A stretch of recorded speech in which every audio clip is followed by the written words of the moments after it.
मैं coming sir. Yes come in. Morning sir. Good morning. Morning sir. बैठ जाए। Thank you sir.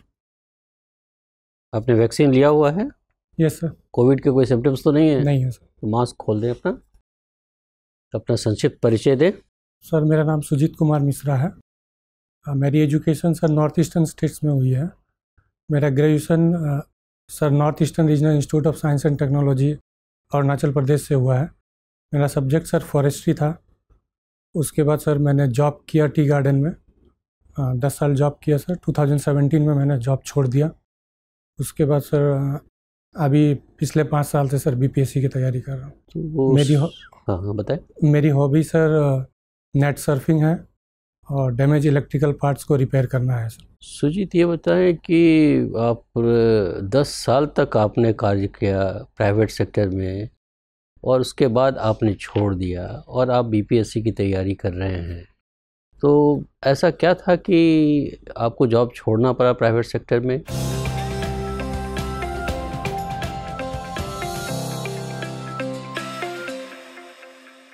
Sir मुझे लगा कि सर अब एज ख़त्म होने जा रहा है सर, तो मुझे एक बार ट्राई करना चाहिए। मैंने स्टार्टिंग से कभी ट्राई नहीं किया सर। ग्रेजुएशन होते ही मेरा सर टी गार्डन में जॉब लग गई थी। कैंपस सिलेक्शन में हो गया था सर। तो टी गार्डन, जहाँ तक मुझे जानकारी है, टी गार्डन का जॉब तो काफ़ी विविधता है। टी गार्डन के जॉब में काफ़ी आपको रेमुनरेशन भी अच्छा मिलता है, सैलरी भी अच्छी मिलती है। बच्चों का एजुकेशन के लिए थोड़ा प्रॉब्लम है। तो बच्चों के एजुकेशन की वजह से आप बिहार प्रशासनिक सेवा में आना चाह रहे हैं? नहीं सर, अब बिहार में जॉब करना चाह रहे हैं। जो मैंने बाहर में सर नॉलेज गेन किया है उसको अपने स्टेट में इम्प्लीमेंट करने का। ये बताइए सुजीत, बिहार राज्य में औद्योगिकरण क्यों नहीं हो पा रहा है? अगर आप उसको कंपेयर करें अन्य विकसित राज्यों से, तो ऐसा क्या है बिहार में कि प्राइवेट सेक्टर के लोग आना नहीं चाहते हैं, इन्वेस्टमेंट करना नहीं चाहते हैं बिहार में? इस पर आपने कभी सोचा है? जी सर, मुझे लगता है सर इसमें 2-3 कारण है सर। सबसे पहला तो सर 1952 में जब फ्राइट इक्वलाइजेशन पॉलिसी आया था सर देश में, जिसमें क्या था कि सर आप मिनरल को एक जगह से दूसरे जगह ले जाने के लिए गवर्नमेंट सर सब्सिडी दे रही थी, तो उसे तो सर 1992 में हटाया गया। तो इस कारणवश जो है सर मिनरल वगैरह का भी नहीं हो पाया ढंग से डेवलपमेंट। और जब उसके बाद जब हटी भी तो सर 2000 में जब झारखंड अलग हो गई तो मेजर मिनरल वहाँ चले गए सर। एक ये कारण है सर। दूसरा सर पॉलिटिकल विल का थोड़ी कमी है सर, जिसमें कि हालांकि अभी प्रेजेंट में थोड़ा इम्प्रूवमेंट हुआ है सर। और तीसरा सर फ्लड का बहुत बड़ा इशू है। नॉर्थ बिहार में फ्लड रहता है सर, साउथ बिहार में ड्राउट रहता है सर। तो तीनों तो ऐतिहासिक तथ्य आपने बताए। फ्रेट इक्वलाइजेशन पॉलिसी की बात आपने की, बिहार और झारखंड के विभाजन की बात आपने की, और आपने फ्लड और ड्रॉट की बात की। ये तो सारे ऐतिहासिक कारण हैं। फिर परमानेंट सेटलमेंट आया, उसकी वजह से भी परेशानी हुई। बट आज का बिहार क्यों नहीं औद्योगिक रूप से विकसित हो रहा है? ये ऐतिहासिक तथ्य को छोड़ दें, अब क्या किया जा सकता है कि ताकि बिहार औद्योगिक रूप से अग्रणी राज्यों में से एक हो? सर कुछ स्कीम वगैरह हम लोग अपना सकते हैं, जैसे कि आओ बिहार स्कीम अभी प्रेजेंटली गवर्नमेंट ने इम्प्लीमेंट भी किया है सर, जिसमें कि बाहर से जो इन्वेस्ट करने आएंगे सर उनको यहाँ में प्रोत्साहन मिलेगा। अगर आप इन्वेस्टर हो बाहर से मान लीजिए और आप बिहार में आप इन्वेस्ट करना चाहेंगे, तो आप क्या क्या सुविधा चाहेंगे बिहार सरकार से ताकि आपका इन्वेस्टमेंट आप कर पाएँ? सर लैंड इजीली अवेलेबल हो। दूसरा सर इलेक्ट्रिसिटी हो। फिर यहाँ में लगाएंगे तो सर हमको कुछ सब्सिडी मिले जिससे इनिशियल स्टार्टअप वगैरह। तो ये तो आधारभूत संरचना की बात आप कर रहे हैं, जिसको फ्रेट इक्वलाइजेशन पॉलिसी से कोई लेना देना नहीं है। तो ये बताइए कि इस दिशा में बिहार सरकार ने अभी तक क्या प्रयास किए हैं और उन प्रयासों का क्या परिणाम निकला है? अभी सर एक ही एप्लीकेशन ऑनलाइन ऐप लॉन्च किए हैं, आओ बिहार स्कीम। इसके तहत जो भी अप्लाई करेंगे उनको डायरेक्टली जो भी सुविधा गवर्नमेंट हो सकेगी सर, जैसे कि लैंड प्रोवाइड करना, और फिर कोई पेपर वर्क होगा तो उसके लिए सब जगह जाने की ज़रूरत नहीं है। तो लैंड रिफॉर्म्स की आवश्यकता है बिहार में? बहुत है सर, लैंड का इक्वल डिस्ट्रीब्यूशन नहीं हुआ है सर। अच्छा, और क्या हो सकता है? और सर आप मुख्यमंत्री के 7 निश्चय के विषय में आपने सुना होगा। जी सर। तो किन्हीं 3 निश्चय के विषय में हमें बताएं। सर आर्थिक हल युवाओं को बल है। सॉरी सर, अभी एक है आरक्षित रोजगार महिलाओं का अधिकार। जी सर। इस पर क्या मंतव्य है आपका? सर बिहार में सर जैसे अभी महिलाओं को सर रिजर्वेशन दिया गया है 35%, तो ताकि वो भी आगे निकल पाए और अपना कंट्रीब्यूशन दे पाए कंट्री के डेवलपमेंट में सर। तो क्यों महिलाओं का, ग्रामीण महिलाओं का सशक्तिकरण क्यों नहीं हो पा रहा है बिहार में? सर सोसाइटी का मेंटेलिटी चेंज करना पड़ेगा पहले से ही। कैसे चेंज करेंगे आप मेंटेलिटी? सर सेमिनार वगैरह रख के, उनसे बातें करके, जो गांव के मुखिया है उनके साथ फीमेल लोग को भी बुला के ऑर्गेनाइज करके सर किया जा सकता है। ठीक है सर, धन्यवाद। आप तो बहुत अनुभवी व्यक्ति हैं, आपने चाय की कंपनियों में भी काम किया है ना, तो कुछ हेल्थ पर क्या इम्पैक्ट पड़ता है? चाय पीना चाहिए कि नहीं पीना चाहिए? सर चाय पीना चाहिए, अच्छी चीज़ है सर, इसमें कैफीन रहती है लेकिन लिमिट में पीना चाहिए। और जनरली बोलते हैं सर कि जो मिल्क टी है वो नहीं पीना चाहिए। अच्छा। हम लोग ग्रीन टी वगैरह रेगुलर में पी सकते हैं सर। अच्छा, तो क्या उस पे हेल्थ पे सकारात्मक प्रभाव क्या पड़ता है? सर हार्ट का प्रॉब्लम नहीं होता है अगर हम ग्रीन टी रेगुलर बेसिस पे पियेंगे। हार्ट ठीक काम करता है? हार्ट का ठीक रहता है सर। अच्छी बात है। आपने कहा कि फॉरेस्ट्री आपका इंटरेस्ट एरिया है ना? फॉरेस्ट आपका? हाँ सर, ग्रेजुएशन किए हैं। अच्छा, ग्रेजुएशन किए हैं। तो संवैधानिक प्रावधान बताइए जो पर्यावरण और वन से संबंधित हों। सर DPSP में है सर, आर्टिकल 48A में है, जिसमें कि हमको वाइल्ड लाइफ और प्लांट्स और एनिमल का प्रोटेक्शन के लिए है सर। 51A में भी है सर, फंडामेंटल ड्यूटी है, हमारा कर्तव्य हमको कंजर्व करने के लिए सर कहा गया। ठीक बात है। तो क्या कारण है कि मतलब वन का जो है अपरदन कमी होता जा रहा है, डिफॉरेस्टेशन होता जा रहा है, निर्वनीकरण? सर इसमें कुछ नेचुरल भी है, कुछ आर्टिफिशियल भी है सर। नेचुरल में जो फॉरेस्ट फायर लग जाता है सर, जैसे कि हमारे कंट्री में 35% फॉरेस्ट जो है सर फॉरेस्ट फायर के प्रति प्रोन है सर।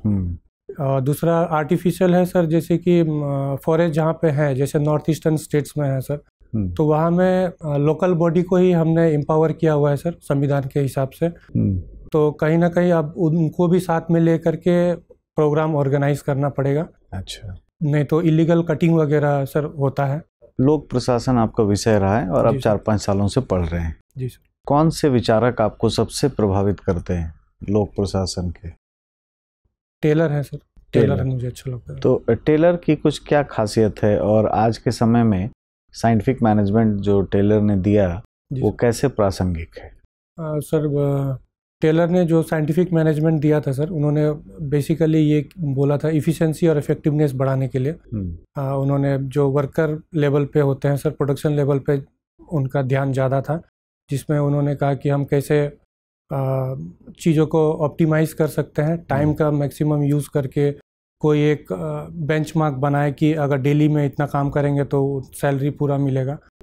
तो उन्होंने ये सब कहा था सर, जिसे आज हम देख सकते हैं सर, जैसे कि मैकडोनल्ड कंपनी है, उन्होंने भी टाइम को लेकर के बहुत ये कहा है कि टाइम में सब कुछ होना बहुत ज़्यादा ज़रूरी है सर। तो मुझे लगता है सर आज भी उनका बिहार प्रशासन में कैसे हम मतलब इफ़ेक्टिवनेस, इफ़िशियंसी बढ़ा सकते हैं, कार्यकुशलता, प्रभावशीलता हम कैसे बढ़ा सकते हैं?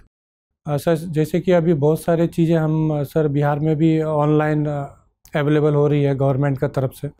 तो उसमें जैसे अभी 15 डेज़ कोई भी आपको सर्टिफिकेट लेना हो तो ऑनलाइन अप्लाई करके 15 डेज़ के समय में मिल जाता है इसको। तो मतलब एक तरह से सर्विस गारंटी की बात आप कर रहे हैं और ई गवर्नेंस भी आपकी बातों में छुपा हुआ है। इसके अलावा और सर रेगुलर बेसिस पे सर ऑडिट हो, जिससे काम पे और बढ़ावा मिले। अच्छा, सिटीजन चार्टर के बारे में कुछ बताइए अगर आपने पढ़ा है तो।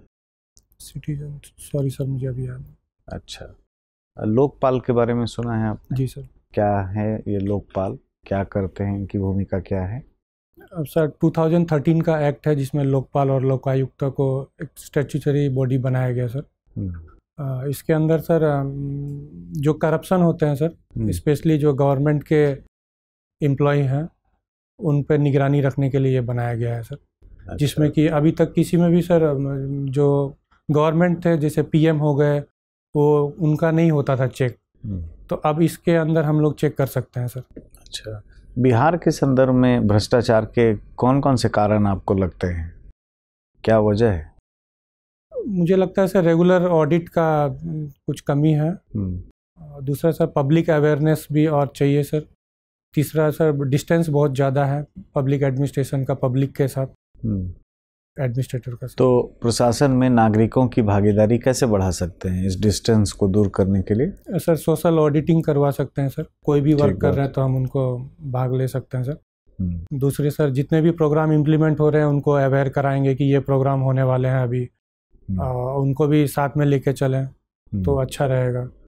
फिर जैसे सोशल फॉरेस्ट्री हो गया सर, उसमें भी साथ में हम लेकर के उनको आगे बढ़ा सकते हैं। तो आपकी प्राथमिकता में पुलिस सेवा पहले आता है या प्रशासनिक सेवा? पुलिस सेवा सर। क्यों पुलिस में क्यों जाना चाहते हैं आप? हाँ सर, प्रशासन में जाने का था सर, लेकिन बिहार एडमिनिस्ट्रेटिव सर्विस का नहीं है सर इस बार पोस्ट। अच्छा, पोस्ट ही नहीं है सर। अच्छी बात है। तो बिहार पुलिस को कई बार ऐसा माना जाता है कि बड़ी दबंग पुलिस है, ऐसे तो काम नहीं करती लेकिन कई बार एग्रेसिव हो जाती, कई बार ऐसे आलोचना भी होते हैं, क्या कारण है इसका? सर मुझे लगता है कि सब ऐसे नहीं है, कुछ के कारण ये फैला हुआ है। पुलिस डिपार्टमेंट अच्छा काम कर रही है, हालांकि इसमें और इम्प्रूवमेंट की ज़रूरत है। अच्छा, ठीक। सुजीत जी सर, ये बताइए कि बिहार सरकार ने अभी जो लिकर पॉलिसी अपनाई है, लिकर बैन करके जो पॉलिसी अपनाई है, उस पॉलिसी को आप कैसे देखते हैं? कितना हद तक वो रैशनल है, इरैशनल है? कि कुछ ऐसी पॉलिसी जो शायद सोसाइटी उसको एक्सेप्ट ना करे, वैसे पॉलिसीज़ वैसे कानून बनाने का क्या तात्पर्य होता है, बताइए इसके ऊपर कुछ। हाँ सर, मुझे लगता है ये पॉलिसी अच्छी है, इससे बिहार में बहुत इम्प्रूवमेंट भी हुआ है सर। जैसे कि सर महिलाओं के प्रति जो अत्याचार होते थे सर, अभी कम हुआ है, केसेस वगैरह कम आए हैं। अच्छा। और दूसरा सर पैसे भी घर में बच सकते हैं ताकि वो पैसा कहीं और लग सके। ठीक है। तीसरा बात है कि सर अभी फुल्ली नहीं कह सकते कि अच्छी तरह इम्प्लीमेंट हो पाया है, इसमें थोड़ा और सख्ती करने की ज़रूरत है, क्योंकि नेबरिंग स्टेट से और कंट्री भी जैसे कि नेपाल है सर, वहाँ में और थोड़ा चेकिंग को कड़ा करना पड़ेगा सर, ताकि और अच्छा हो पाए। और पॉलिसी बहुत अच्छी है सर। कौन कौन से मुख्य पदार्थ हैं जो बिहार में नेपाल से स्मगल होके आते हैं? सर इलेक्ट्रॉनिक्स गुड्स हैं जो कि चाइना से पहले नेपाल में आते हैं सर, फिर हमारे यहाँ आते हैं। ठीक है। मेनली तो सर इलेक्ट्रॉनिक गुड्स ही मैं देख पा रहा हूँ सर। और कोई खाद्य पदार्थ? खाद्य पदार्थ के बारे में सर आइडिया नहीं है, सॉरी सर। नहीं आइडिया है। अच्छा, खैर, बिहार का कितना सीमा जो है नेपाल के साथ हम शेयर करते हैं? सर 7 डिस्ट्रिक्ट हैं। कौन कौन से डिस्ट्रिक्ट हैं? सर किशनगंज है, अररिया है, समस्तीपुर है, मधुबनी है सर, सीतामढ़ी है और west Champaran, east Champaran sir. खूब, बहुत खूब। ये बताइए कि बिहार में कितने अभयारण्य? वाइल्ड लाइफ सेंचुरी सर 12 है, एक नेशनल पार्क है सर। वो कहाँ लोकेटेड है national park? National park sir west Champaran में है सर, वाल्मीकि नेशनल पार्क। बहुत खूब। वाल्मीकि जो नेशनल पार्क है जी सर, वो उसका जो डेवलपमेंट होना चाहिए एज अ टूरिस्ट स्पॉट, वो अभी तक वैसा क्यों नहीं हो पाया? सर उसमें टूरिज्म में बढ़ावा इधर मिल सकता है, इस पे काम नहीं हो पाया है सर। उसका कारण क्या है, मुख्य कारण क्या है, वही पूछना चाह रहा हूँ मैं आपसे। सॉरी सर, इसका आइडिया नहीं। कनेक्टिविटी का कुछ इशू है? कनेक्टिविटी का सॉरी सर, इसमें आइडिया नहीं है। अच्छा, बिहार में वो कौन कौन से ऐसे जगह हैं जो आपके नज़र में है जिसको आप टूरिस्ट स्पॉट के रूप में उसको डेवलप कर सकते हैं या उसको हमें डेवलप करना चाहिए? सर नालंदा है सर, बोध गया है सर, दिल्ली में सर पटना साहिब है। हम एक सर्किट बना सकते हैं बिहार में सर, जिससे हम सबको कनेक्टिविटी से। सीतामढ़ी है सर। कौन कौन से सर्किट्स अभी बिहार में चल रहे हैं उस पर? सर रामायण सर्किट है सर, उसमें, और बुद्धा सर्किट है सर, ये 2 का चल रहा है। बिल्कुल, तो रामायण सर्किट के बारे में बात करते हैं। रामायण सर्किट में कहाँ से कहाँ हम इसको लिंक करने जा रहे हैं? सर बिहार में तो सर एग्जैक्टली याद नहीं है, गैस करना चाहूँगा सर। याद नहीं है? नहीं सर। अच्छा, खैर छोड़ दीजिए इसको, आगे बढ़ते हैं। ये बताइए कि पब्लिक एडमिनिस्ट्रेशन आपका सब्जेक्ट रहा है, और जो बिहार की स्थिति है उसमें जो पंचायती राज सिस्टम है हमारा, उसमें सबसे महत्वपूर्ण जो 3 खामियां हैं उसको पहले उजागर कीजिए, फिर उसके बारे में हम आगे बात करेंगे। 3 खामियां बताइए कि पंचायती राज सिस्टम में क्या क्या खामियां हैं बिहार के अंदर। सर सबसे पहला तो सर फाइनेंशियल प्रॉब्लम है, फाइनेंशियल का इनका नहीं है सर। दूसरा है सर इनका कोई पर्टिकुलर ऑफिस जगह नहीं है सर। ठीक है। और तीसरा सर जो एडमिनिस्ट्रेटर हैं सर लोकल, उनके और एमएलए के साथ सर प्रॉब्लम होते रहता है कि कौन इम्प्लीमेंट करेगा। फाइनेंशियल डिसेंट्रलाइजेशन के ऊपर बात करते हैं कि फाइनेंशियल डिसेंट्रलाइजेशन क्यों नहीं हुआ आज तक। सर एक्चुअली संविधान में हमारा इसके बारे में कोई नहीं लिखा है कि वो कहाँ से जनरेट कर सकते हैं, सिर्फ ये लिखा है कि स्टेट फाइनेंस करेगा। तो लेकिन स्टेट फाइनेंस तो उतना दे नहीं पाती है, सेंटर से फिर भी मिल जाता है सर। तो क्या क्या तरीका है कि जो लोकल सेल्फ गवर्नमेंट है जी सर वो अपनी फाइनेंसेस को रेस कर सकती है, कुछ तरीका बताइए। सर रेवेन्यू का पावर उन्हें दिया जाए सर, कि रेवेन्यू कलेक्शन टैक्स वगैरह। अभी फिलहाल कौन कौन से सोर्स है उनके पास? अभी सर सोर्सेज तो सर सेंट्रल गवर्नमेंट से ही मेन आता है सर, और स्टेट गवर्नमेंट से आता है। कोई भी सोर्स नहीं है? नहीं है सर। आप पक्का श्योर हैं? सॉरी सर, मुझे अभी। Thank you. आपने निपुण बिहार योजना का नाम सुना है? निपुण सर नाम तो सुने हुए, जानकारी नहीं है। जानकारी नहीं। ये स्टैंड अप इंडिया और स्टार्टअप इंडिया का नाम सुना है आपने? स्टार्टअप इंडिया तो सर इनिशियल स्टेज में जो हम कोई चीज़ लगाते हैं टोटल नया रहता है सर, वो स्टार्टअप इंडिया है सर। और stand up India? Stand up India के बारे में आइडिया नहीं, जानकारी नहीं है। ठीक है सुजीत, आपका इंटरव्यू समाप्त होता है, आप जा सकते हैं। Thank you sir. Thank you sir. Thank you sir.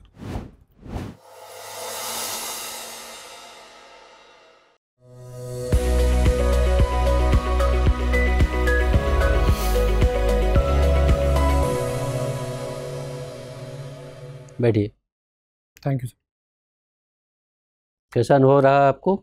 Sir कुछ बातें अंदर रहती है सर, बोल नहीं पाते हैं। सुजीत, आप हैं बड़े ईमानदार व्यक्ति हैं, no doubt about it, very sincere person, very honest person, सब कुछ है आप में। एक कब इंटरव्यू कब है आपका? 26 sir. 26 of this month only. Okay, बहुत ज़्यादा हम नहीं बताना चाहेंगे क्योंकि आप ऑलरेडी 10 साल सर्विस में काम कर चुके हैं प्राइवेट सेक्टर में, वो भी टी गार्डन में। तो थोड़ी तैयारी कर लीजिए, टी गार्डन की समस्याएं क्या क्या है उस पर तैयारी कर लीजिए। हम लोगों ने पूछा नहीं, लेकिन ये प्रश्न आपसे पूछा जा सकता है। और उन समस्याओं, जब भी समस्याओं की जिक्र करें आप, मन में ये भाव रखें कि उसका निदान क्या है, निराकरण क्या है उसका। तो समस्याएं और समस्याओं का निराकरण। दूसरा प्रश्न कि आप बिहार प्रशासनिक सेवा में क्यों आना चाहते हैं, तो बच्चे का एजुकेशन ये वो बोलने की कोई ज़रूरत नहीं है।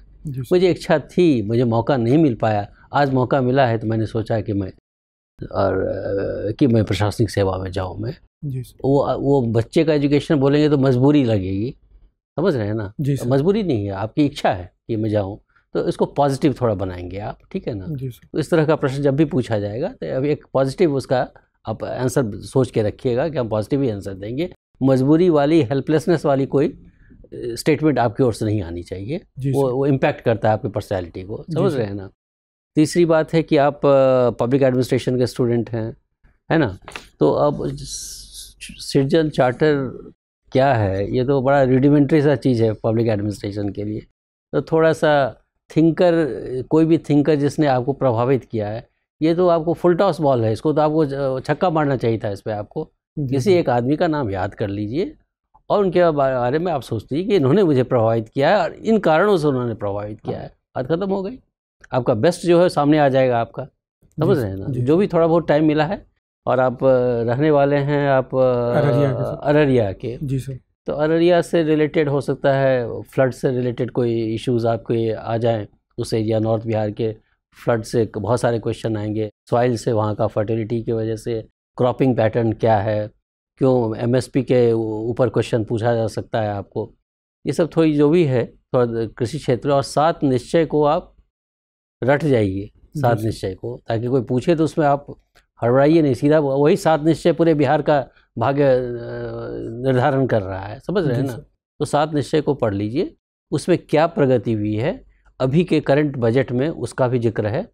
तो उसमें किसी एक एरिया को, उद्योग हो, कृषि हो, स्वास्थ्य हो, आधारभूत संरचना हो, किसी को भी आप एक पकड़ लीजिए, उस पर पूरी तैयारी कर लीजिए, ताकि आपको मौका मिले तो आप कहें कि मैंने इसका अध्ययन किया है और ये निष्कर्ष मैं निकाल रहा हूँ, ठीक है? अदरवाइज आप, you are a good candidate, matured हैं आप काफ़ी, तो अच्छा करेंगे, थोड़ा आप मेहनत कर ले सब। सर स्पीकिंग में कुछ प्रॉब्लम होता नहीं, स्पीकिंग ठीक है आपका, लैंग्वेज ठीक है, लैंग्वेज ठीक है, लैंग्वेज का कोई प्रॉब्लम नहीं, वर्ड्स ठीक है, सब कुछ ठीक है। सिर्फ जो बेसिक कंटेंट पार्ट होता है ना, थोड़ा उसमें थोड़ी कमी है। कंटेंट को थोड़ा एनरिच करना पड़ेगा आपको, कंटेंट, हाँ, ताकि आप वेल इन्फॉर्म्ड पर्सन लगिए। आप समझ रहे हैं ना? जी सर। एक कंटेंट को इम्प्रूव कीजिए और थोड़ा पॉजिटिव एटीट्यूड रखिएगा, कोई भी नेगेटिव स्टेटमेंट कभी भी मत दीजिएगा। ठीक है ना? All the best. Thank you sir, thank you sir, thank you sir.